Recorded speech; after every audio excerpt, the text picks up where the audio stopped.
Hey, it's the Morrow Marriage Podcast. Today, I want to talk about something super cool. You're broken, and there's such a thing called repair attempts. And now, Kathryn is the bomb at repair attempts. Kathryn taught me a lot about repair attempts. So I'm going to let Kathryn run with this. But real quick, I just want to say, guys, if you're getting tremendous value from this podcast, can you please help us reach more marriages? Help us get into the homes and the lives of people so that we can disrupt divorce.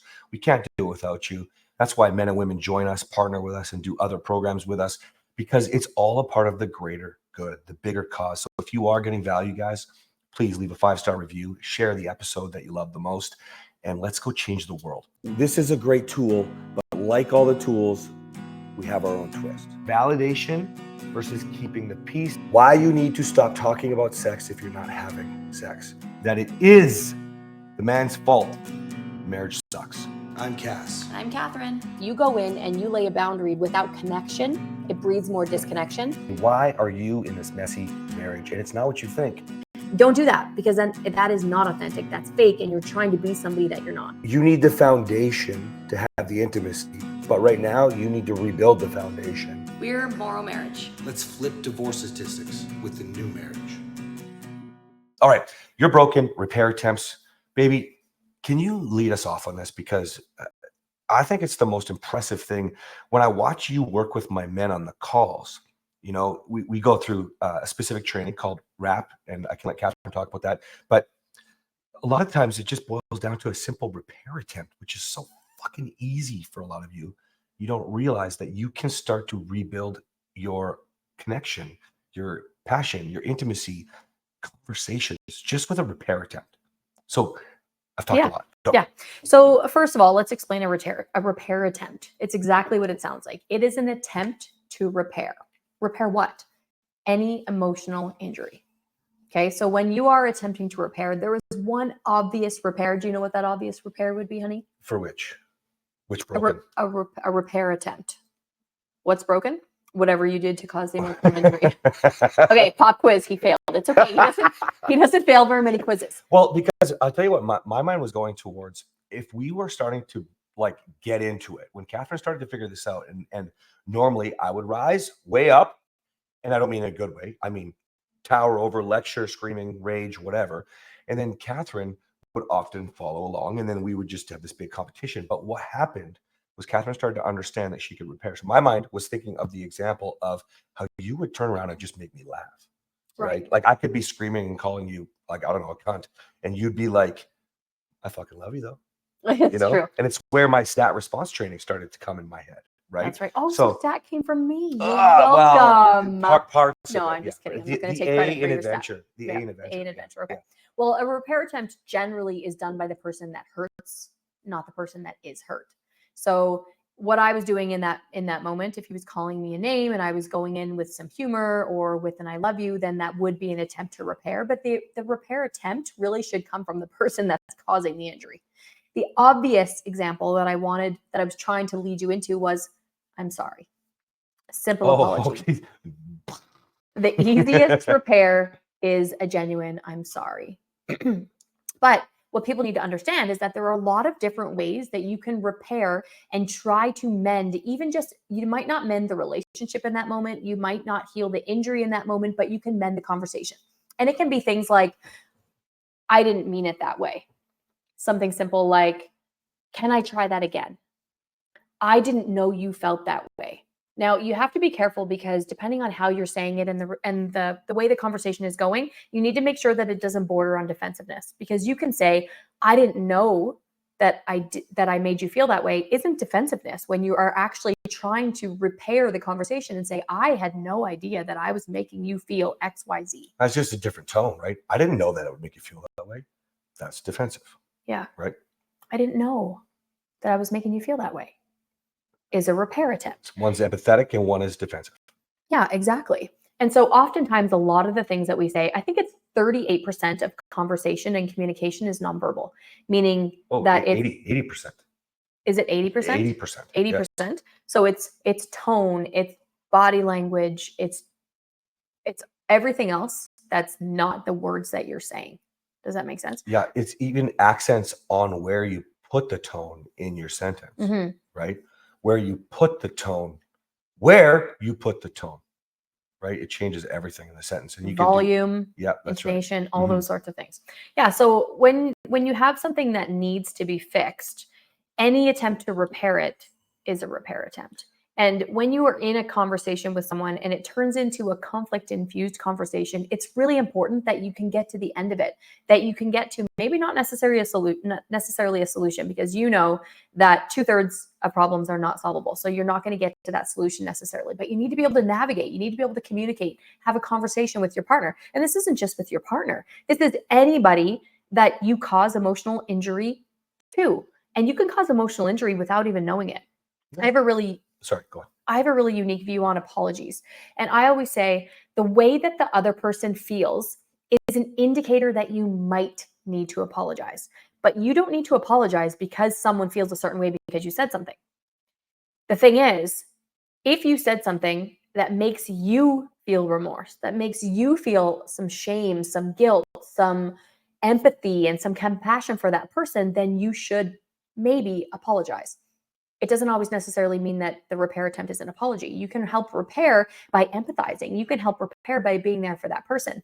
Now, sometimes though, when that person does feel those emotions and they feel hurt, I said a second ago that it's an indicator. It might be that you did something wrong, but you need to evaluate, because I work with women whose husbands are very difficult, and a woman might say something that wasn't antagonizing and it wasn't violent, but the husband stormed off or threw a fit. Now, I don't agree with apologizing just because your husband had a big reaction. You can help be there for your husband or your wife when they're having those big emotions. But if what you said was valid and you said it in a nice, respectful way, you don't backtrack and apologize for what you said just because you hurt another person. Be with them through their hurt. Don't apologize for their pain. You said something and you could say the same thing to someone else. You could say something to Cass and something to me. Maybe it hurts me and it doesn't hurt him. There's an indicator that you should reflect on what you said, but what you said might be perfectly fine. And so that's not something that you need to look inward on. You need to be there for me during my hurt. Help with presenting some repair attempts and showing that empathy and validation.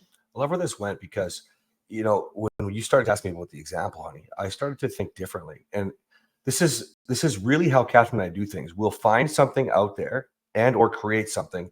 If we find something out there and we create it, it's with our own twist. Okay. Otherwise, it's just our system or our tool. And it's interesting because I'm not even thinking about repair attempts the same way anymore. I'm thinking about it with the way that you started to repair before it got messy, right? So if you guys pay attention to some of the episodes where we talk about my reality, my brain, the way it works and things like that, I have a fast turnaround time, but often Kathryn is the reality check for me.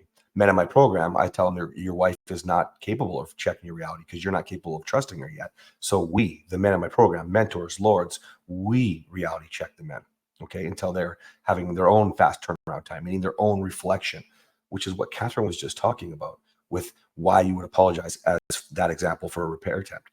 But I like how we now have this whole system where if you can have that reflection, that turnaround time faster, or I'll use the husband, I'll keep the example the same, before he storms off, right? You can actually give gratitude or give love or give empathy or just whatever it is in that moment to try to repair it before it gets too broken. Okay. That's where my mind has gone, because you were so influential in changing the trajectory of how I would be the guy that would storm out and lose my shit. This is why right? I teach the crazy train. And we don't talk about it a lot in detail, but we talk about when you are about to lose control and you are going to lose your brain functioning, where you're feeling flooded, you're feeling like maybe you'll yell, you're completely dysregulated. I call that the crazy train. Mm-hmm. And if your partner's going to get on the crazy train, you have to do one of three things is what's going to happen. You're going to get defensive and you're going to get on the crazy train with your partner. When you get on the crazy train with your partner, oftentimes now you're driving the crazy train because they've triggered you so much that you're even crazier than your crazy partner. Right? You are the conductor of the crazy train. This one can be a conductor sometimes. That is true. I don't want to get on the crazy train. So just don't bring it and I won't get on it. I usually don't start the crazy train, but I will drive it. I will. She's not wrong. No.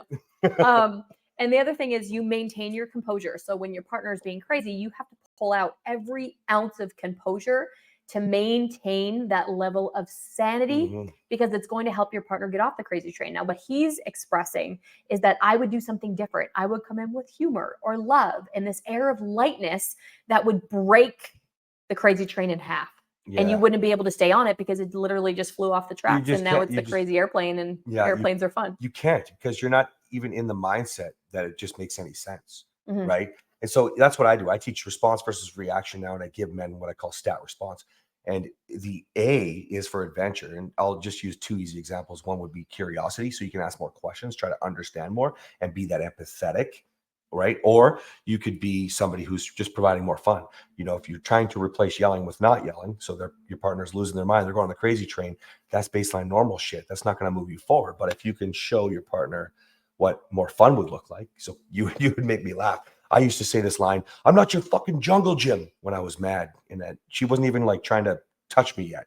You know, I was like already. He was on his crazy train, was on my thinking crazy that I train, was climbing thinking she's all going to over him. climb all over and beg me to be whatever, and I'd have this way I dealt with it. I'm not your fucking jungle gym, and she'd be like, "But don't you want to go for it? Or don't you want me to climb on you or something like that?" It would make me laugh. And I'm like, "Well, yeah, I guess." Like, you know. So if you can start to understand that when you're broken, you need the repair attempts. Great. But if you can start to show your partner before you're too broken, before you're right on that crazy train, I love how you said that, you could break that crazy train in half. Like, who the fuck wants that? Not anybody listening to the show wants to be going through the roller coaster. Nobody the depths. wants Nobody it. And wants when it. your partner is getting on the crazy train, and you can usually see it coming. I can break the track long in advance now, because I can see the crazy train from miles away, and I can circumvent, I can prevent him from going all the way down the track.